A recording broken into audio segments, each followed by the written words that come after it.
तो बुलेटिन में सबसे पहले बात वोट बैंक के लिए किसी भी हद तक जाने वाली यूपीए सरकार की।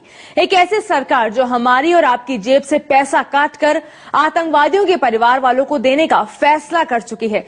सरकार ने ऐसे परिवारों के पुनर्वास के लिए रोजगार, पैसा और पेंशन देने की योजना को हरी झंडी दे दी है। सरकार का चुनावी तर्क है कि बेसहारा परिवारों की मदद करना उसकी नैतिक जिम्मेदारी है।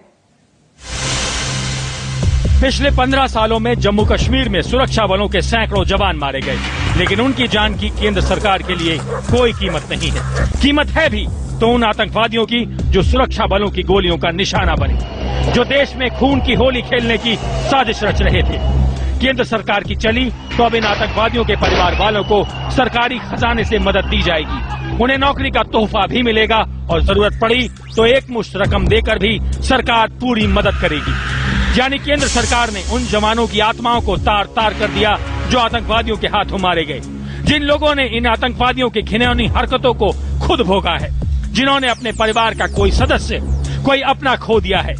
क्या वो केंद्र सरकार के लिए कोई मायने नहीं रखते? पुनर्वास के नाम पर क्या आतंकवादियों के परिवार ही मिले थे? मुमकिन है आतंकवादियों की करतूत से उनके घर वालों का कोई लेना देना ना हो, फिर भी आतंकवादियों ने तो देश पर ही वार किया है।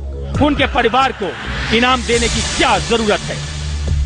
किसी के साथ मानवीय चेहरे के साथ पेश आना, कोई हमारे देश का नागरिक है, अगर हम उसके साथ ह्यूमन फेस अच्छा पेश करते हैं तो ये एक अच्छा जेस्चर है और इससे हम समझते हैं कि हमारे देश के अंदर शांति स्थापित करने हो। एक अनुमान के मुताबिक जम्मू कश्मीर में अब तक लगभग 70,000 आतंकवादी मारे गए हैं। यानी अब इनके परिवार की पूरी जिम्मेदारी भी केंद्र सरकार ही उठाएगी।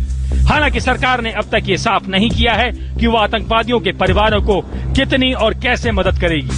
लेकिन 23 जनवरी को प्रधानमंत्री मनमोहन सिंह, केंद्रीय गृह मंत्री शिवराज पाटिल, जम्मू कश्मीर के मुख्यमंत्री गुलाम नबी आजाद और राष्ट्रीय सुरक्षा सलाहकार M.K. नारायणन के बीच हुई एक बैठक में ये फैसला हो चुका है। सरकार की दलील है कि आतंकवादी भटके हुए नौजवान हैं और उनकी काली करतूतों का खामियाजा उनके परिवार वाले भुगते ये मुनासिब नहीं है।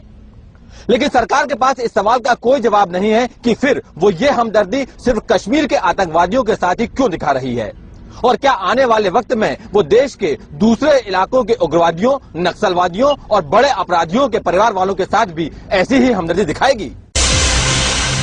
पिछले 20 सालों में घाटी में आतंकवादियों के हाथों 30,000 से ज्यादा बेगुनाहों की हत्या हुई है। पिछले 3 साल के आंकड़ों को ही देखें तो सुरक्षा बलों के 455 जवान भी शहीद हुए।